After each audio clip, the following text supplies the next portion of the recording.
जय हिंद साथियों। तो जैसा कि आप जानते हैं कि लगातार अपना जीएस का सेशन चल रहा है और इस क्रम में आज हम लोग पढ़ने वाले हैं कॉमन टॉपिक जो ज्योग्राफी और इकोनॉमी दोनों में आता है और सबसे इम्पोर्टेंट टॉपिक है अगर कहा जाए तो एग्जाम की पॉइंट ऑफ व्यू से।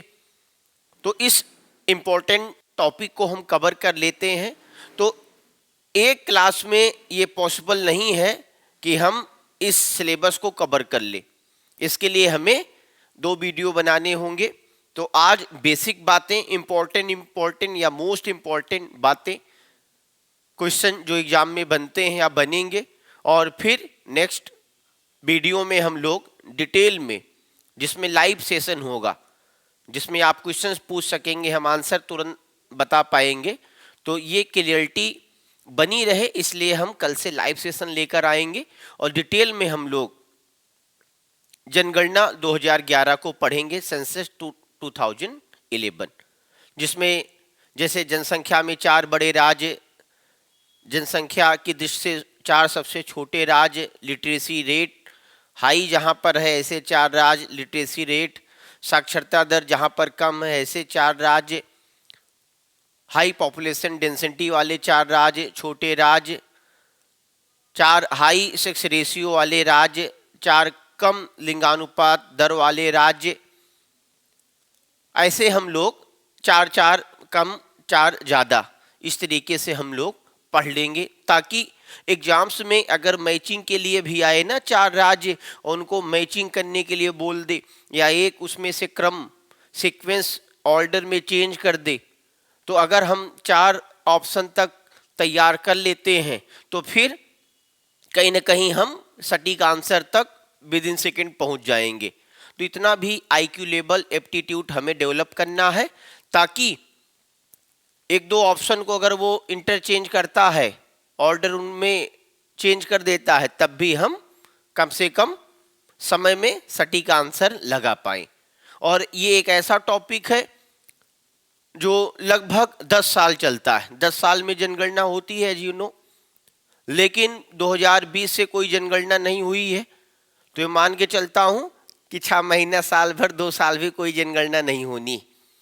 तो इसलिए साल 6 महीने में आप जल्दी नौकरी पा जाइए, गवर्नमेंट जॉब पा जाइए, ताकि नई जो जनगणना आई, अपडेट जनगणना, उसमें आपको ज़्यादा माथापच्ची ना करनी पड़े। तो आज हम कम और ज़्यादा, मतलब सबसे ज़्यादा लिटरेसी रेट कहाँ है ऐसा राज्य, सबसे कम कहाँ लिटरेसी रेट है ऐसे राज्य की चर्चा करेंगे, मेन एकदम। और कल की क्लास में डिटेल में चर्चा करेंगे, उसका पीडीएफ आपको डिस्क्रिप्शन से मिल जाएगा, नहीं तो मेरा व्हाट्सएप नंबर नोट कर लीजिए आप, वहाँ से आपको पीडीएफ मिल जाएगा, राइट। तो कल से अपने लाइव सेशन होगा और 7 बजे एकदम आपको टाइमिंग अलार्म फिट कर लीजिए, 7 से 9 हमारी 2 घंटा लाइव क्लास होगी, जिसमें आपको मैक्सिमम लोगों को जुड़ना है, ताकि हम जो एक कैंपेन शुरू किया है हमने जीएस का, उस कैंपेन को एक सफलता मिल सके और ये काफिला कारवां अपने मुकाम तक पहुँचे, जिसके मद्देनज़र इस काफिले और कारवां को शुरू किया गया है, राइट। तो देखिए, आप जनगणना 2011 की बात करें तो उसमें पूछेगा कि किस राज्य की, भाई भारत में क्या है, बहुत सारे राज्य हैं, केंद्र शासित प्रदेश हैं, तो पूछेगा कि कौन सा ऐसा राज्य है जिसके पास सबसे ज़्यादा जनसंख्या है। तो आंख बंद करके, आंख खोल के नहीं, भावनाएं समझे, आंख बंद करके आप बोल दीजिएगा यूपी, क्योंकि यूपी अपने आप में एक देश है, समझिए, भावनाएं समझिए, इतना बड़ा यूपी। तो ये जनसंख्या उसके लिए छोटी बातें, पाकिस्तान की जनसंख्या से अकेले निपट सकता है यूपी, या यूपी की जनसंख्या, खामखा पूरे भारत को लगने की आवश्यकता नहीं है। क्लियर। तो कोई नहीं हो, जब दिन आएगा जब यूपी वाले तैयार हैं, देख लेंगे। ऐसा नहीं दूसरे राज्य वाले मौका नहीं पाएंगे, उन आप लोगों को भी मौका आने में बताया जाएगा। वैसे पाकिस्तान की इतनी कहाँ हिमाकत कि हमें टक्कर दे पाए, है ना। चलिए, तो पॉपुलेशन, जनसंख्या में भारत का सबसे बड़ा जो राज्य है वो यूपी है, क्या है? यूपी है। तो पॉपुलेशन में नंबर 1 राज्य कौन है? यूपी। पॉपुलेशन में सबसे छोटा राज्य, तो बहुत लोग कंफ्यूज हो जाते हैं और बताते हैं गोवा। नहीं भाई, गोवा नहीं है। तो क्या होगा? पॉपुलेशन में सबसे छोटा राज्य, पॉपुलेशन की दृष्टि से आप भी आंसर करते जाइए, रिवीजन करते जाइए, तो वो हो जाएगा सिक्किम। क्या हो जाएगा? सिक्किम। सिक्किम पॉपुलेशन की दृष्टि से सबसे छोटा राज्य है, लगभग 6.5-7 लाख आबादी है अकॉर्डिंग टू सेंसस 2011। और 20 करोड़ आबादी लगभग किसकी है? यूपी की है। और अब तो बहुत आबादी बढ़ गई होगी, 24-25 करोड़ हो गई होगी, है ना, नया डेटा आए तो आपको according to data, according to census 2011 चलना है। फिर पॉपुलेशन डेंसिटी। अब ये क्या होती है पॉपुलेशन डेंसिटी, कौन सी बला है? तो एक लाइन, एक मंत्र याद कर लीजिए। जैसे मैंने आपको लास्ट वीडियो में बताया था ना, वो फाइनेंस बिल और मनी बिल में डिफरेंस क्या होता है, इसके लिए मैंने एक मंत्र बताया था कि सभी धन विधेयक वित्त विधेयक होते हैं, लेकिन सभी वित्त विधेयक धन विधेयक नहीं होते। कौन सा विधेयक धन विधेयक है या वित्त विधेयक, इसका निर्धारण लोकसभा अध्यक्ष करता है। All money bill are finance bill, but all finance bill are not money bill. Which bill is money bill or finance bill? It will be decided by the speaker. ऐसे यहाँ पर एक मंत्र है, 1 वर्ग स्क्वायर किलोमीटर में रहने वाली कुल जनसंख्या किसी क्षेत्र का जनसंख्या घनत्व कहलाती है। Total population of a single square kilometer is known as a population density of that particular area. तो अब जनसंख्या घनत्व के हिसाब से, मतलब सघनता के हिसाब से, कंजेस्टेड पॉपुलेशन के बेस पे बात किया जाए तो जनसंख्या घनत्व वाला सबसे बड़ा राज्य बिहार है। अब मोस्टली लोग गलत बता देते हैं, ध्यान देना, महाराष्ट्र बता देते हैं। क्लियर? तो इसमें क्या है, थोड़ा बहुत मैथ आता हो, थोड़ा बहुत कैलकुलेशन आपको आता हो, तो जैसे मान लीजिए एक रूम है वो 20 गज का है और दूसरा रूम है वो 25 गज का है। जो 20 गज का कमरा है उसमें 10 लोग रहते हैं और जो 25 गज का कमरा है उसमें 8 लोग रहते हैं। तो कहीं ना कहीं पॉपुलेशन डेंसिटी किसकी ज़्यादा हुई? जिसमें ज़्यादा लोग रह रहे हैं और एरिया कम है लेकिन ज़्यादा लोग हैं, और दूसरे में एरिया ज़्यादा है और उसके कंपैरिजन में, पहले के कंपैरिजन में कम लोग हैं। तो सघनता विरलता, समझ पाए आप? तो कंजेस्टेड एरिया की बात करें तो ऐसा स्टेट कौन हो जाएगा? बिहार हो जाएगा, जहां की पॉपुलेशन डेंसिटी लगभग 1102 है, 1100, 1000 से ऊपर है 1 वर्ग किलोमीटर में। तो बिहार। और पॉपुलेशन डेंसिटी में सबसे छोटा राज्य, मतलब ऐसा राज्य जिसकी पॉपुलेशन डेंसिटी सबसे कम है, तो आंख बंद करके बता दीजिए, अरुणाचल प्रदेश। इसमें कहीं कोई फेरबदल नहीं होने वाला है। अरुणाचल प्रदेश, राइट, जहां पर 1 वर्ग किलोमीटर में मात्र 17 लोग रहते। अब पहाड़ है, जंगल है और चाइना से टच कर रहा है, तो कहीं ना कहीं सेंसिटिव एरिया भी है। मेन यही है कि पहाड़ी क्षेत्र है, जंगली क्षेत्र है, पूरा जंगल है और कहीं ना कहीं नगरीय क्षेत्र है ही नहीं है। इस चक्कर में दूर दूर तक लोग ही नहीं है, वह जंगल ही जंगल दिखते। एरिया, क्षेत्रफल, तो ये जनगणना 2011 का विषय नहीं है, लेकिन चूंकि ये कॉन्सेप्ट इससे रिलेटेड है इसलिए हमने यहीं पर इसको समझ लिया या समझ लेंगे। तो एरिया की बात करें, क्षेत्र की बात करें, आदमी से मतलब नहीं उसमें, लेकिन अगर एरिया में आप आदमी को भी घुसा दोगे, इंक्लूड कर लोगे, भावनाएं समझें आप, देसी भाषा में हमें समझना है। जीएस बहुत हो गया वो जीएस क्लिष्ट भाषा में पढ़ना, अब एकदम देसी अंदाज में जीएस को समझना है और जीएस में मैक्सिमम स्कोर करना है। तो एरिया की केवल बात होगी तो एरिया, और पॉपुलेशन तो पॉपुलेशन, और अगर दोनों मिक्स कर दिए, पैरेलल ऐड करके आप कोई कंक्लूजन निकाल रहे हैं तो समझ लीजिए वो पॉपुलेशन डेंसिटी है। तो एरिया क्षेत्र की बात करें, एरिया की बात करें, तो सबसे बड़ा राज्य कौन है? राजस्थान। और सबसे छोटा राज्य कौन है? तो गोवा। हुआ क्लियर? बहुत इंपॉर्टेंट। राजस्थान और गोवा। गोवा सबसे छोटा राज्य और सबसे बड़ा राज्य क्षेत्रफल में राजस्थान। लिटरेसी, साक्षरता, तो साक्षरता का नाम आते ही आपके माइंड में आने लगता केरल। समझिए न्यूयॉर्क के बराबर लिटरेसी में है केरल। और ऐसे ही अगर सारे राज्य हो जाएं तो हम अमेरिका को भी पीछे कर देंगे, भावनाएं समझें। वैसे यूएनओ का कहना है कि 2027-28 तक भारत विश्व में जनसंख्या में सबसे बड़ा देश बन जाएगा। तो हम लोगों को खुशी है, कम से कम किसी क्षेत्र में हम लोग चाइना को पीछे तो करेंगे। अभी नंबर 2 पे है, फिर नंबर 1 पे आ जाएंगे 27-28 में। तो ऐसा नहीं कि बहुत बड़ी अचीवमेंट हमारे लिए, बस हम नंबर 1 रहेंगे, नंबर 2 पे चाइना रहेगा, लेकिन कहीं ना कहीं इसके निगेटिव इम्पैक्ट पड़ेंगे।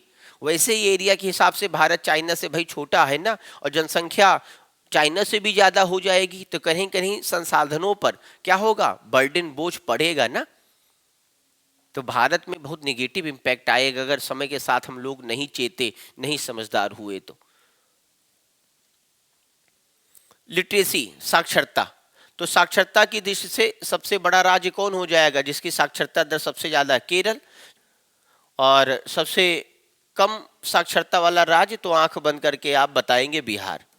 तो बहुत लोग बताते हैं सर बिहार में ये क्या है कि ज़्यादा आईएएस हैं, ऑफिसर हैं, पढ़े लिखे भी लोग होते हैं और गरीबी भी बहुत है। तो ये अपने आप में एक बहुत बड़ी कंट्रोवर्सी है, एक विरोधाभास है इसमें, कि वहाँ पर या तो बहुत लोग पढ़े लिखे ही हैं, ऑफिसर ही कहीं लगे हैं, या तो फिर ठेले लगा रहे हैं, रिक्शा चला रहे हैं, लेबरगिरी कर रहे हैं। क्लियर? तो कहीं ना कहीं बिहार में भी ऐसा काम करना पड़ेगा, बिहार स्टेट को भी और सेंट्रल गवर्नमेंट को भी, बिहार के पॉइंट ऑफ व्यू से, ताकि वहाँ पर बड़ी बड़ी कंपनियाँ इन्वेस्ट करें, बड़ी बड़ी कंपनियाँ लगें, और जो लोग 8,000, 10,000, 12,000 में लुधियाना, पंजाब, सूरत, चंडीगढ़, बम्बई, दिल्ली में जाके लेबरगिरी करते हैं, वो कम से कम अपने राज्य में फैक्ट्री में काम कर सकें और उनका समय, उनकी मेहनत को वाजिब पेमेंट मिल पाए, है ना। आगे सेक्स रेशियो की बात करें, लिंगानुपात की बात करें, तो पहले इसकी परिभाषा समझ लीजिए कि प्रति हजार महिलाओं पर, प्रति हजार पुरुषों पर जो महिलाओं की संख्या है वो किसी क्षेत्र का क्या कहलाती है? लिंगानुपात कहलाती है, सेक्स रेशियो कहलाती। तो प्रति हजार पुरुषों की बात करें तो महिलाओं की संख्या क्या है? कम है भारत में। और इसके बहुत सारे रीजन है, कभी हम लोग डिटेल में पढ़ेंगे ऐसा क्या कारण है कि भारत में कन्याओं, देवी जी, लड़कियों के जन्म से लोग डरते हैं। लोग ये नहीं चाहते कि हमारे यहाँ लड़की का जन्म हो, बल्कि लोग ये चाहते हैं कि हमारे यहाँ लड़के का जन्म हो। ऐसा नहीं कि आप सब लोग अच्छे दिल के आदमी हैं, नेक आत्मा है, तो कहीं ना कहीं आप मानेंगे नहीं सर हम भेदभाव नहीं करते, चाहे हमारे यहाँ लड़की का जन्म हो चाहे लड़के का। इवन हम तो चाहते हैं कि हमारे यहाँ लड़की का जन्म हो, ऐसा बहुत लोग मानते हैं। तो ऐसे लोग समझिए फरिश्ता हैं, देवदूत हैं। ऐसे हो जाए ना 1-2 लाख लोग, तो समझिए सुधर जाएगा हिंदुस्तान। क्लियर? तो याद रखना है, बहुत सारे कारण कभी पढ़ेंगे। तो अगर हम बात करें सबसे ज़्यादा जो लिंगानुपात है वो कहाँ है, तो वो है, आप जानते भी होंगे।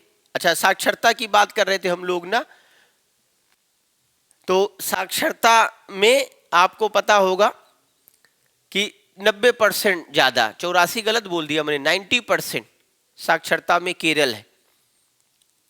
100% समझिए, लगभग 100% लोग पढ़े लिखे हैं। लेकिन यहाँ पर आप देखोगे सेक्स रेशियो वाले पॉइंट में, लिंगानुपात वाले में, तो यहाँ पर भी आपको केरल दिखेगा। 1084, मतलब जो एक जो 1000 पुरुषों पर महिलाओं की पोजीशन है, जो नंबरिंग है, वो 84 ज़्यादा है, तो प्लस है, बढ़िया ही है। और अगर हम बात करें तो आप देखोगे हरियाणा में ये कम है, 879 है। पहले तो 877 थी, लेकिन आप सुना होगा आपने बेटी पढ़ाओ बेटी बचाओ। तो ये जो कैंपेन चला ना, इसने देश पे भी असर डाला, प्रभाव डाला, साथ ही साथ हरियाणा में भी प्रभाव डाला। हरियाणा गवर्नमेंट, हरियाणा के लोग भी समय के साथ बदल रहे हैं, इसीलिए ये लिंगानुपात की दर भी क्या रही है, हो रही है, मेंटेन हो रही है। ओके, अब अगर हम बात करें फर्टिलिटी रेट की, हम बात करें रिलीजियस पोजीशन की, हम बात करें लाइफ एक्सपेक्टेंसी एज की, तो लाइफ एक्सपेक्टेंसी एज, ये जब समय के साथ कोई देश अमीर होता है ना, संपन्न होता है, सुविधा संपन्न होता है, सुविधाएं बढ़ती हैं, रुपया पैसा आता है, पर कैपिटल इनकम बढ़ती है, स्वास्थ्य सुविधाएं बढ़ती हैं, हॉस्पिटल बढ़िया बनते हैं, शिक्षा बढ़ती है, जागरूकता बढ़ती है, तो समय के साथ क्या होगा, आप देखोगे कि लाइफ एक्सपेक्टेंसी एज भी बढ़ती जाएगी। जब देश आज़ाद हुआ तो देश में लाइफ एक्सपेक्टेंसी एज 32-33 साल ही थी और आज 70 साल है। तो ये दिखा रहा है कि जो हमने 2 गुने से ज़्यादा लाइफ एक्सपेक्टेंसी एज पे पहुँचे हैं, तो इसका कारण हमारी सरकार, हमारे यहाँ सुख सुविधाओं का बढ़ना, हमारे यहाँ के लोगों का धन संपन्न होना, ये दिखाता है।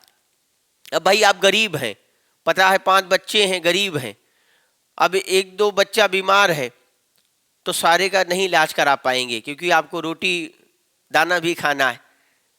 लेकिन आपके एक ही बच्चा है, बीमार है, तो आप अमेरिका तक इलाज कर लाएंगे अगर आपके पास रुपया पैसा है तो। समझ पाए आप? तो कहीं ना कहीं संसाधनों तक लोगों की पहुंच होती है, अगर आपकी आय भी उसके हिसाब से होती है। अगर परिवार छोटा हो तो होता है, ऐसे नहीं कहते कि छोटा परिवार सुखी परिवार, बड़ा परिवार दुखी परिवार। अब आपके यहाँ पता चला 8 बच्चे हैं, तो आप कितना भी हो, कोई एक ना कोई दिक्कत पहुंचाता ही रहेगा, इसलिए एक बच्चा रखिए, ज्यादा टेंशन नहीं होगा।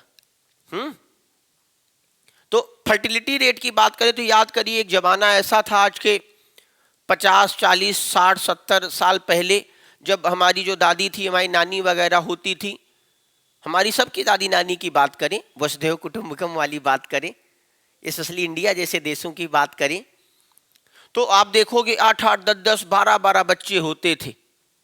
कितने बच्चे? तो 4 लड़के 7 लड़कियां। कितने बच्चे? 4 लड़कियां 6 लड़के। अब बताओ, मतलब दहाई में सबके बच्चे होते थे, भावनाएं समझे। लेकिन आज क्या हुआ, समझदारी बढ़ी, आज धीरे धीरे देखिए तो बहुत फैमिली आप देखेंगे जो हमारे आपकी तरह पढ़ी लिखी समझदार होगी। एक बच्चा एक बच्ची, एक बच्चा एक बच्ची, क्लियर। बहुत लोग और ज्यादा समझदार हो गए, तो उनके यहाँ एक ही बच्चा देखेंगे आप। तो जैसे नहीं, चाइना को लोगों को समझाने के लिए 1 चाइल्ड पॉलिसी लगानी पड़ी, हमारे यहाँ हमारी सरकार ने हमारे लोगों को समझाने के लिए 2 चाइल्ड पॉलिसी लगाई, हम 2 हमारे 2, और हम लोग हम 2 हमारे होने दो, इस कॉन्सेप्ट पे चलते हैं। तो भाई जब तक ये कॉन्सेप्ट रहेगा कि हम 2 हमारे होने दो, तो याद रहेगा, याद रखना आप कि यूएनओ ने जो कहा है गलत नहीं कहा है कि 2027-28 तक हम दुनिया में सबसे नंबर 1 पर पहुंच जाएंगे जनसंख्या में। तो ये पॉलिसी त्यागनी पड़ेगी और फिर आपको समझदार होना पड़ेगा। वुमेन एम्पावरमेंट सुना होगा आपने, महिला सशक्तिकरण। तो अगर महिला ऑफिसर होगी, बीबी ऑफिसर होगी, बड़े पद पर होगी, तो आप ये नहीं हो पाएगा ऐसा कि आप मतलब बाबा के नाम पे, अल्लाह के नाम पे और देवी जी के नाम पर होता रहे सब। आप क्या होगा, समय के साथ आप देखोगे 1 बच्चा 2 बच्चे पर ऑपरेशन हो जाएगा, आगे जनसंख्या नहीं बढ़नी। तो महिला का भी समझदार होना, महिला का भी जागरूक होना और महिला का भी सशक्त होना कहीं ना कहीं बहुत निर्भर करता किसी भी राज्य, किसी भी देश की जनसंख्या निर्धारण के लिए। और जो महिलाएं होंगी वो समझदार होंगी, समझ रही होंगी, है ना। तो समझ पाए आप।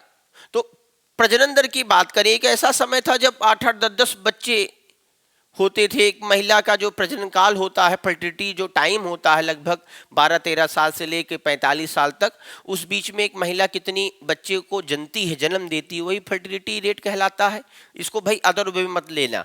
हमारी भी माएँ हैं, आपकी भी माँ है, और सब गर्ल्स या महिला का सम्मान हमारी पहली प्राथमिकता होनी चाहिए। ओके, तो बस हमें कॉन्सेप्ट क्लियर करना है, इसलिए हम ऐसे एग्जाम्पल रख रहे हैं ताकि कॉन्सेप्ट क्लियर हो जाए।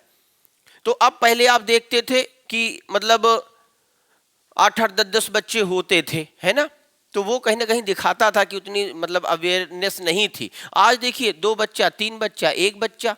तो अब वही बर्थ रेशियो, बर्थ रेट क्या है आज, मतलब फर्टिलिटी रेट क्या है, बर्थ रेट नहीं, फर्टिलिटी रेट, प्रजनन दर। तो प्रजनन दर आज क्या है, 2 हो गया है, 2.25 हो गया है। अब लोग कहते हैं सर 2.25 क्या है, तो वो सर ना कुछ बच्चे 3-4 महीने पे ही खत्म हो जाते ना पेट में, वो पौआ उनको जोड़ा जाएगा। तो पौआ पुछ की नहीं है वो ये है जैसे 10 महिला पर 25 बच्चे हुए, 10 महिला पर 12-13 बच्चे हुए, तो 13 बच्चे हुए, तो वो क्या हुआ, 1.25। अब मान लो क्या नाम 23 बच्चे हुए 20 महिलाओं पर, तो हुआ ना रेशियो पॉइंट। ऐसा है, ऐसा नहीं कुछ लोग कहते नहीं सर जो कुछ कुपोषित बच्चे हुए, मान लो वो 1 किलो का कोई बच्चा हुआ, 1.5 किलो का, वैसे जनरली माना जाता है 3-3.5-4 किलो का बच्चा जो होता है वो औसतन स्वस्थ बच्चा माना जाता है। तो वो बच्चे जो पता चला 1.5 किलो के हैं, 1 ही किलो के हैं, नहीं ऐसा नहीं है, ये रेशियो। तो प्रजनन दर भारत में क्या है इस समय, लगभग 2 है, 2.25 है। तो 2 के करीब भारत पहुंच रहा है, 2 बच्चे वाला कॉन्सेप्ट जो इंदिरा गांधी ने सपना देखा था, वो सपना अब हम जाके साकार कर रहे हैं। तो बहुत बड़ी अचीवमेंट है भारत की।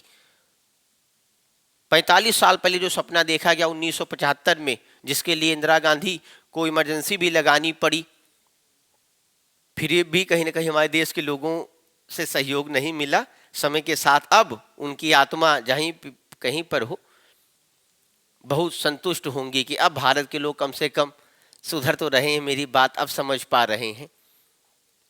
रिलीजियस पोजीशन की बात करें तो भारत में नंबर 1 या सबसे ज़्यादा जो जनसंख्या है वो किसकी है, हिंदुओं की है। हिंदू हैं लगभग 80%, फिर 15% लगभग मुस्लिम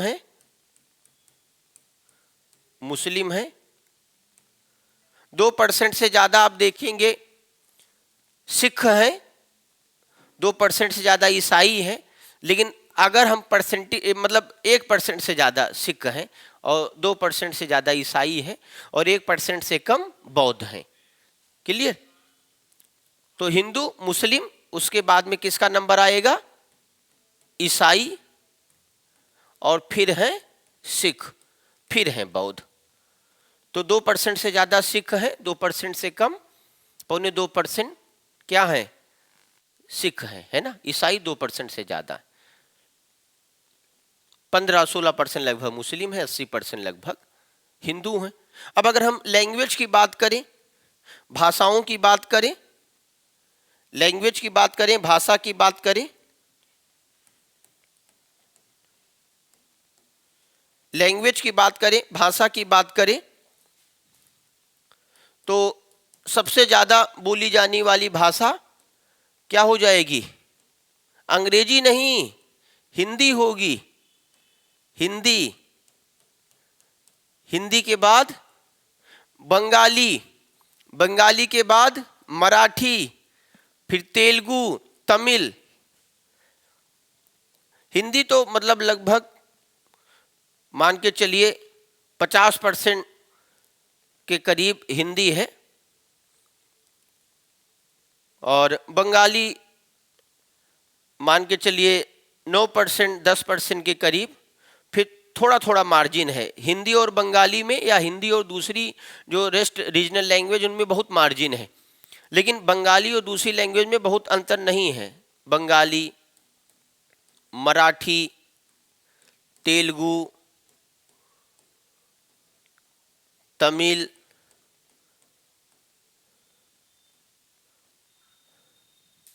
ओके, तो ये कुछ बेसिक बातें थी जनगणना 2011 को लेकर। जनगणना से संबंधित जो जबान पे होनी चाहिए, एकदम दिमाग पे होनी चाहिए। और मुझे जो लगता है कि मैंने समझा दिया और आप समझ गए। फिर भी कोई क्वेरीज हैं, डाउट है, तो कल हम लोग डिटेल में पढ़ेंगे, चार चार राज्य करके डिटेल में वहाँ पर हम लोग समझेंगे, पढ़ेंगे, और नोट्स भी आपको मिलेगा। और सबसे बड़ी बात कि लाइव सेशन होगा, 7 बजे लाइव हुआ करेगा। तो आज के लिए इतना ही, फिर हम लोग मिलते हैं नेक्स्ट क्लास में। और आप लोग अपने दोस्त यार में इसको लिंक को शेयर करवाइए।